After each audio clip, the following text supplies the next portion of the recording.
Hello, team, and welcome to another ATP Geopolitics video with myself, Jonathan M.S. Pierce. This is a Ukraine war news update for the 25th of August 2023. Little rough around the edges, hoarse in voice today. We tried to rebirth the Tippling Philosophers. This is called ATP Geopolitics. My other channel is A Tippling Philosopher, based on a group that we have formerly had where we meet once a month down a pub to talk philosophy and big ideas, politics and whatnot. It's kind of fallen by the wayside with families and whatnot, and we're just starting it up again in a more formal way. Except I think last night I did more tippling than philosophizing, more drinking than thinking. So yeah, anyway, let's go to where we normally start. The Ukrainian General Staff figures for the Russian losses for the day before. As Noel Report said yesterday, different layout, so I missed the update. I was used to the old one. Okay, this picture looks somewhat different than you might remember the color scheme. What's interesting about this, I mean, that's not important, is the change of liquidated personnel to personnel. So yeah, is that important? Does it reflect an understanding that it means anything different? Does it include casualties, so on and so forth? Does it include wounded, or is it just um, KIA? Well, nonetheless, the general staff are calling them just personnel losses, I guess. We see 470, so a slight uptick from yesterday, was a lower number. 3 tanks, 10 armored personnel vehicles, 28 artillery systems. So a massive day of massive losses for the Russians in that category, and we have seen significant losses on a daily basis, consistently across the counteroffensive and before. That's a huge number. Russians are going to be smarting there for sure. One multiple launch rocket system, equally problematic. They do have fewer of these, but quite a lot, I think. Interesting to see how many they've got left and operational. I guess that's the same with all categories of equipment. I'd love to know what they have left in the locker. Perhaps the rumor is we're seeing fewer tanks because they just have fewer tanks. One anti-aircraft warfare system, as you can see, they lose less than one a day on average, or they have lost less than one a day on average during the course of the war. So one is decent. Sometimes recently we've seen 2 or 3 pieces taken out, which is significant. What else? 12 drones, 3 cruise missiles. I don't know if that reflects last night's activity or whether that's from the night before. Just depends when the cutoff time for totting out the figures and when strikes are made overnight. And then 17 vehicles and fuel tanks. That's fairly significant again with regard to here logistics, and 1 piece of special equipment. There's a video that I'm going to link you to later that just gives you a montage of ISR equipment that's being taken out by drones. But anyway, one piece taken out last night or yesterday. Sorry, don't know whether that's an excavator, a deminer, piece of ISR, or electronic warfare, or whatever. But anyway, that is another consistently heavy day in certain categories, particularly artillery for the Russians. Andrew Perpetua does his usual totting up. He's a mapper that I rely on, and he looks at lots of video and photographic evidence and then tots up on a daily basis just what he sees. It is anecdotal, but actually we are seeing a fairly interesting trend, and we're seeing daily snapshots as to what is being lost. And I think the numbers have ticked up. You are seeing more stuff lost on both sides, because I think the activities, particularly down in the south, are hotting up. We're going to talk about this. There's a lot of activity going on, particularly around Robotna and to the south and southeast of there. That there's talk about 100 vehicle convoy, and Russians saying even maybe 500 vehicles stacked up ready to go. So it could be that the Ukrainians are preparing for their big old push. Anyway, we'll get onto that a little bit later. What do we see here? Air defense system at Tunguska. That could be that air defense system lost on the stats that we saw. And Brem 1 here, that could be the special equipment lost. What else? A lot of IFVs.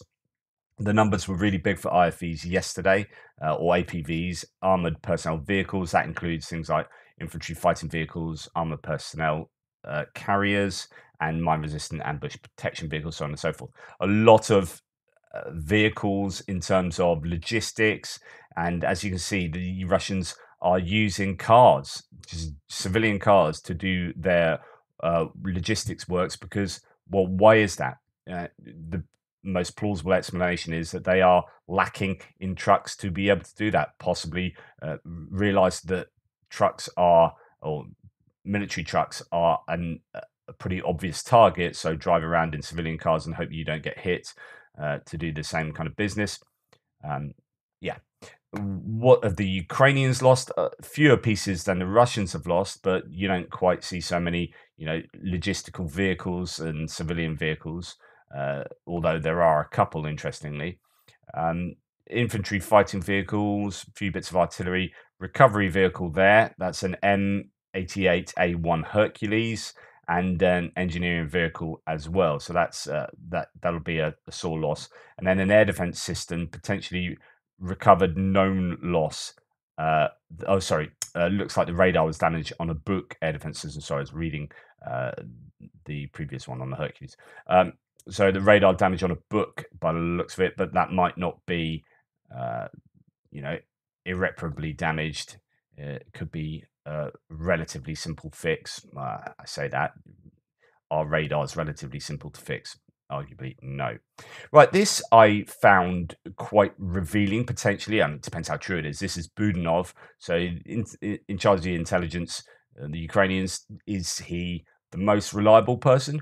I don't know, but he states of the Tu-22 aircraft. So we saw one burning that was definitely taken out in a strike on one of the air bases recently inside Russia. He says, as a result of recent strikes, and there were rumors that, hey, the Russians have admitted they've lost one here and another one damaged there. They're clearly going to be more than that, as according to previous form for the Russians. As a result, recent strikes on Russian airfields, 4 Tu-22 aircraft were damaged. 2 of them can be repaired over time. The other 2 cannot be repaired. Interesting. And there's this claim that they had 27 operational left, the Russians. I don't know whether that takes into account this number or whether these 4 need to be taken off the 27. Who knows? A Ukrainian spokesperson said during a military raid into occupied Crimea. So this is the footage, some of the footage I showed you yesterday or dipped into. If you remember, there was a special forces raid on the Western Cape in Crimea. And the spokesperson said during the military raid in occupied Crimea, Ukrainian servicemen damaged 4 Russian boats and killed at least 30 Russian servicemen, and claimed that they didn't lose any themselves. So the first question is, well, is that true? Can we trust that? I don't know. It's really interesting then what you see from the Russians. So the Russian MOD has claimed that the raid by the Ukrainian special forces last night on a beach resort in northwestern Crimea resulted in the death of 15 to 20 Ukrainian soldiers after a security guard in his underwear was able to pin down the soldiers near the beach until a Russian rapid response force arrived. This is a claim, and Rebar's been making this claim as well. Says OSINT Defender, these claims are almost the exact opposite of the claims made earlier today by the Ukrainian main director of intelligence about the same raid. You see this a lot, right? And I don't trust the Russians, right? I don't trust their claims at all. Can we trust all the Ukrainian claims? No. But who've got better form for telling the truth? Definitely the Ukrainians. And the Russians do this a lot. The Ukrainians will make a claim and the Russians make the same claim back about the same incident using almost the same stats that the Ukrainians did. And I don't think that their intended audience is anyone outside of Russia, really. As long as they can convince their own people that, hey, things are going fine, then I guess that's job done. And maybe if these fall on fertile soil, these claims outside of Russia, such as people who are pro-Russian in Eastern Europe and even in America and other places, then hey, that's a bonus. Yes, it does seem really dubious where you see Ukraine making a claim and then the Russians making the same claim in reverse. Make of that what you will, guys. Right, S-400 launches in Crimea. So that battery that was supposedly entirely destroyed and the crew entirely destroyed. Although we've seen footage that doesn't show it all being destroyed, but that's not to say it wasn't. Footage we've seen is certainly the launcher getting taken out. And that's a really high. S-400 is a very high value, highest value air defense system, arguably, that the Russians have.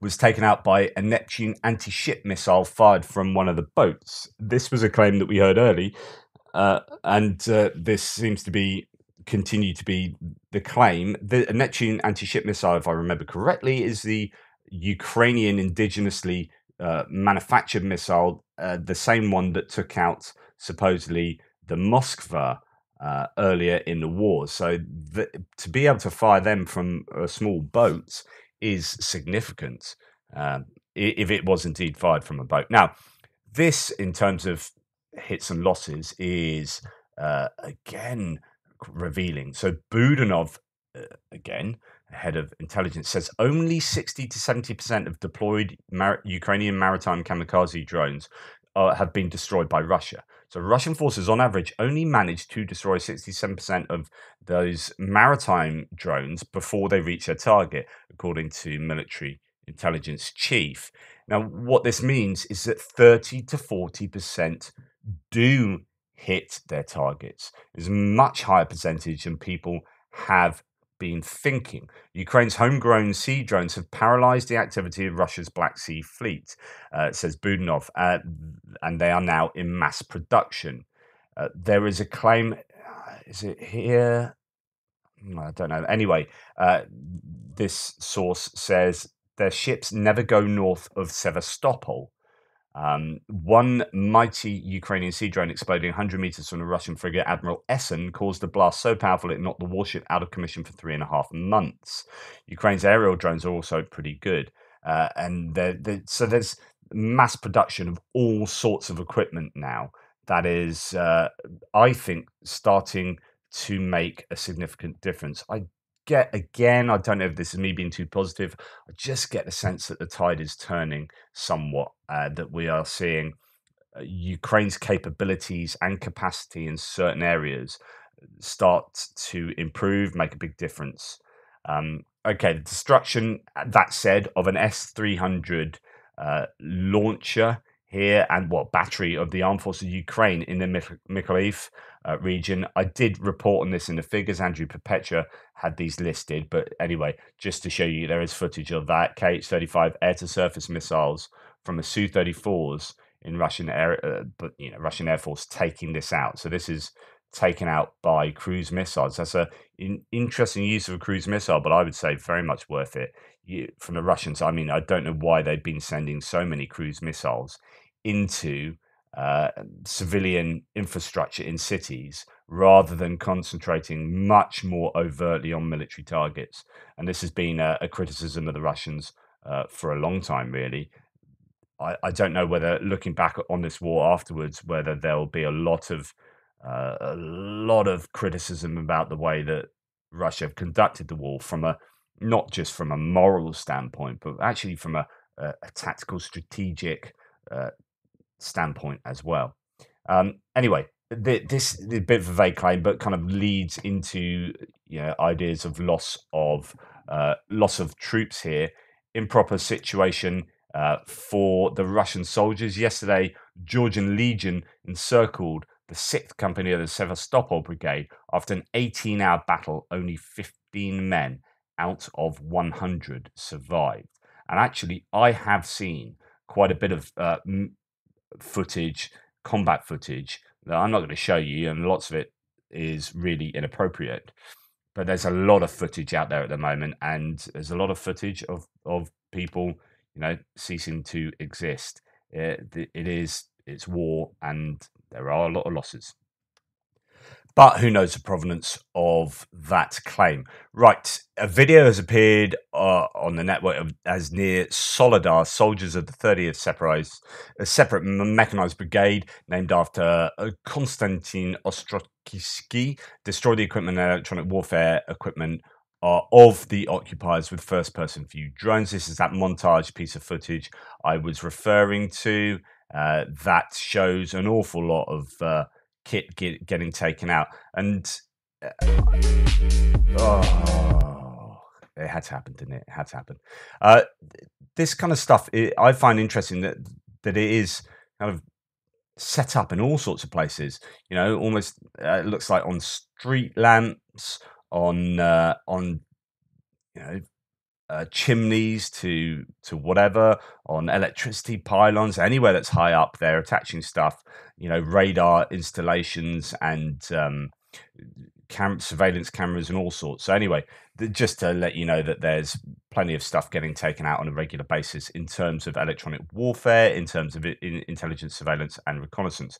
Right, here is, and you know, this is again to show you that it goes both ways, cuts both ways. 10 plus destroyed Ukrainian vehicles on the Robotnovo front. I haven't seen this video image before, says Barracuda. I don't think it's old, but it's still worth checking. I mean, this is an area. So the battle for Robotno is over now. Robotno is under Ukrainian control. Some are saying it was the biggest battle of, well, certainly of the counteroffensive. Some are saying sort of the biggest battle of the war in terms of, it depends how you count these things up. There's a lot more equipment has been used and lost around Robotno than Bakhmut, for example. Bakhmut was very much an infantry battle. Both sides used only limited amounts of mechanized equipment, whereas Robotno is tanks and IFVs being thrown in and being lost on both sides, and that includes a lot lost by the Ukrainians as well. And that's what you're going to expect, particularly if you're on the offensive and you're attacking established defenses with that equipment. You're going to lose a lot. Right, let's go on to strikes now. It has been a very, very busy night, right? Indeed. Okay, Russian sources report 42 drones were destroyed over Crimea last night. They claim 9 were destroyed by air defenses and 33 were suppressed by electronic warfare. Several explosions were heard. Of course, you know, the Russians are going to say that they've taken out everything. The question is, did they take out everything? Now, we saw the S-400 battery get taken out, S-300 is taken out over Kherson, and the attack on the Western Cape in Crimea yesterday, and I said there will be stuff happening and you're going to see more drones and missile attacks. Well, what happened the next night? 42 drones going into Crimea. Right, Shaikovka Air Base, which hosts 222 bombers, was reportedly attacked by drones. Also, an S-200 missile was reportedly shot down over the Kaluga region. Russians claim no damage was done. I don't know that the evidence supports that.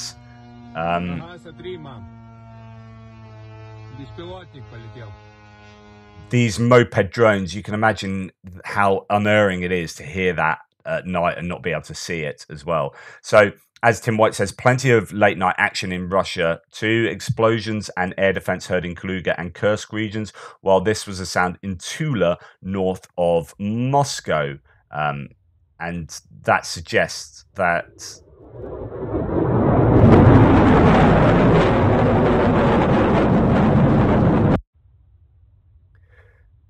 you know, that's the same region where Prigozhin's plane crashed. But yeah, that is, I don't know what that was. Is it a Ukrainian missile? Who knows? But there was activity, you know, in a lot of places around, it seems, around Russia, or a number of places, and Crimea as well. Explosions also in Zaporizhia. The Russians also, you know, firing things into Ukraine too. Here we have sirens and explosions, as well as activity of the Russian air defense batteries ongoing near Shaikovka Air Force Base in the Kaluga region of Western Russia. Base is home to the 52nd Heavy Bomber Regiment of the 22nd Guards Heavy Bomber Division, which is equipped with 2 22 M3 backfire strategic bombers. Right, so here is an explosion going off there. So something has happened. I wonder whether more of those bombers are now in the bomber cemetery, All airport in the Moscow region and Russia are currently closed for arrivals and departures of Russia due to the introduction of the carpet plan as a result of Ukrainian drones having been detected. And then, yeah, as mentioned already, explosions heard in the skies above the Tula region as a result of Russian air defenses attempting to shoot down a number of drones. So that missile we heard could well be an air defense missile. Air defense batteries are seen active in Kaluga and Tula regions, and lots more footage of all of that kind of stuff. So it was all happening. It seems to be a lot of these S2 or a number of these S-200s being used, surface-to-air missiles being utilized in the surface-to-surface mode by the Ukrainians. They have been adapted. We've seen the Russians do this with their S-300 missiles. As Tendar says, another night and another swarm of moped drones over Russia with sobbing bystanders in the background. I'm going to, is it on this one? No, it's this third one actually. Here. Now,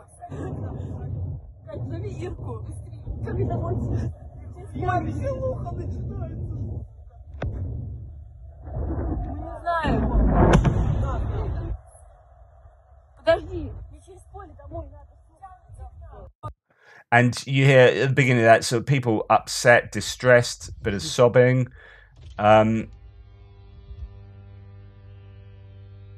This is psychological as much as anything, right?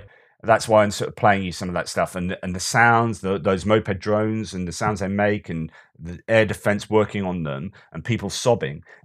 This is having, like, it's not necessarily about the damage these drones can do to like bits of kit, but the effect it has on the Russian population. And I think you're probably getting a lot of people who are now panicking, who aren't happy. They're going to be talking to their relatives. It can go one of two ways, though. It can entrench Russians into wanting to do more of this. More of the war against Ukraine to have the war completely successful, and the Ukrainians are horrible and look, they're doing this to us. Or it could go the other way, which is, oh my goodness, this is what war really feels like. We want this to stop. Let's stop the war. What are we doing attacking Ukraine? If this is how it ends up, stop the war. So it'd be interesting how it manifests itself. Again, as I say, lots of footage about stuff going on all over the shop, Kaluga region, Chekivka airport, as mentioned previously. So lots of people talking about that. Again, Russians claim that they shot down everything. Local residents filmed, as Getty says, but local residents filmed such a beating. So I don't think they did shoot down everything, but I don't know how much damage was actually done. And as mentioned already, Moscow's airports were closed down again. They are consistently getting shut down, and that will lead to obviously an impact on the economy, an impact on people's lives, and hopefully then some pushback against the war effort. Now, in Tokmak yesterday, there was some serious explosions taking place. Tokmak is now very, very close to the front line, 20 kilometers away now, so it can be struck by all sorts of artillery and as well as larger sort of HIMARS ordnance and whatnot. So yeah, Tokmak was feeling the heat yesterday big time. That you can see that from several angles. I don't know, it hasn't got it there. There's another image of that really big explosion. I thought I had it. Fire reportedly burning at the site where Ukrainian S-200 surface-to-air missiles claim to have been shot down tonight by Russian air defense batteries in Kaluga region. What is on fire is currently unknown. So sorry, that's in the wrong place. That should have been before. But that's either, as it mentions, the air defense is working, but still the fallout from that, or the missile did hit its target. Yeah, this is the other one of Tokmak. Different angle there. Something significant has been hit and is burning there. So yeah, Tokmak under a lot of pressure. And then here we have last night Russia attacking Ukraine with a small amount of cruise missiles and a Shahed drone. All air targets were destroyed, among them 2 Kh-59 cruise missiles, 2 Caliber cruise missiles, and 1 Shahed drone. You wonder, all were aimed at the Odessa region. You wonder why so few were shot. Like, what's the point of this? Were they trying to find out where air defense systems were? Then that can make some sense. So maybe they're going to have a much bigger attack tonight, or they. Why would you only send 4 cruise missiles and 1 Shahed drone? Is it because you don't have a huge amount of kit left? I don't know. So again, strikes against. Oops, a phone going off there. But consecutive nights of strikes against Odessa. And then finally, just this, Russia started launching missiles from small ships in the Azov Sea, looking for a new tactic.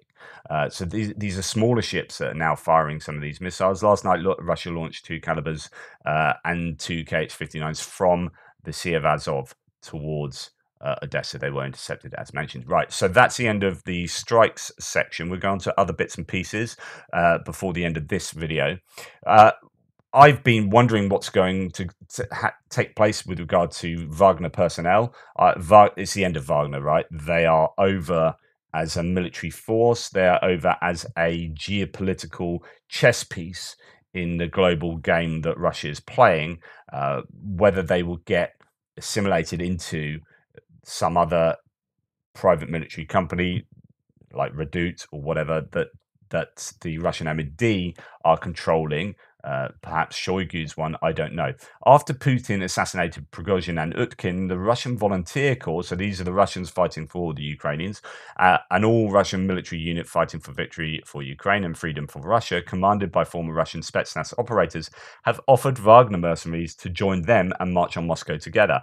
That would be a really weird, I don't know how I feel about that, but that's a really weird one. I don't know that any of them would, of course. They would be utterly brainwashed to be against the Ukrainians, I presume. But an interesting thing for the Russia Volunteer Corps to do there. Okay, hackers. We've heard about hackers hacking into the Russian railway system. I talked about that yesterday. Well, it was Independence Day, wasn't it? So I think in line with that, for Ukraine, that is, Ukrainian hackers hacked cameras with sound in many cities of the Russian Federation and conducted explanatory work on the occasion of the Independence Day of Ukraine. This, I mean, I'm not going to play it all to you, but some of this footage is pretty amusing. The way that people are looking at the cameras. Именно мы заставляем НАТО дрожать от страха, когда наши олигархи отдыхают.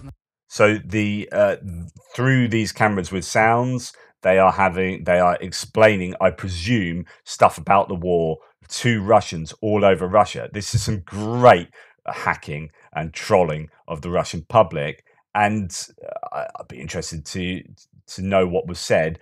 But there's an awful lot of this taking place by the looks of it. But there you go. So there's some more hacking from the Ukrainians there.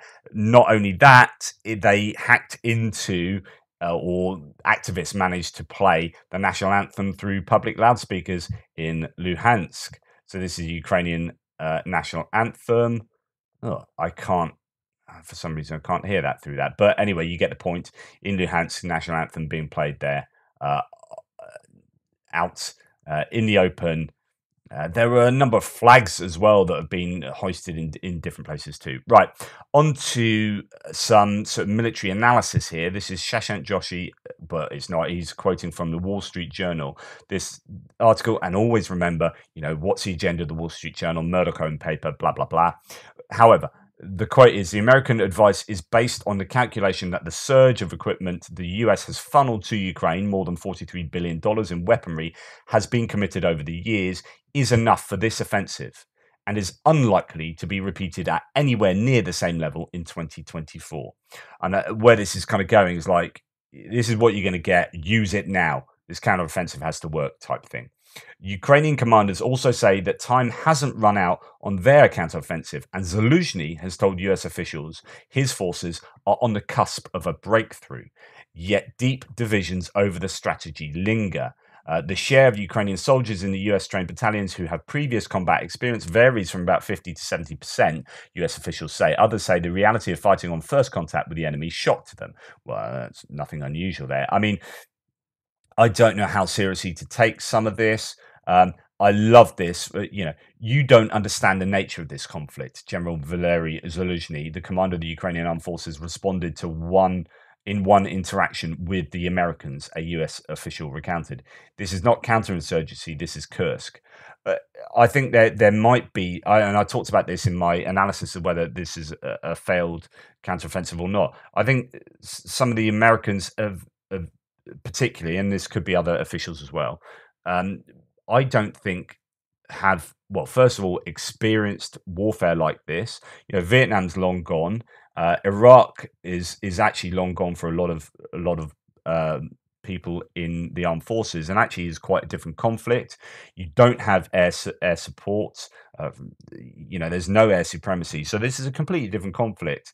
And I get the idea, Zaluzhny here is kind of saying this. You don't understand the nature of the conflict. Yeah, you might be casting your opinion that you should be throwing more people into this and doing that, but actually you're not experiencing this yourselves, and this is different to what your doctrine would dictate. We don't have air superiority, so we need to do things differently. Anyways, that's why, deep divisions over strategy linger, I'm guessing. And yeah, there you go. So that's the end of my first news piece today. Stay tuned. The second one will be out shortly. There's quite a bit going on the front lines, particularly around Robotna. There are claims that another town has fallen as well. Don't know whether that's at all true, but we'll talk about that next anyway. So stay tuned. Anyway, thanks so much for your support. Take care. Toodle pips.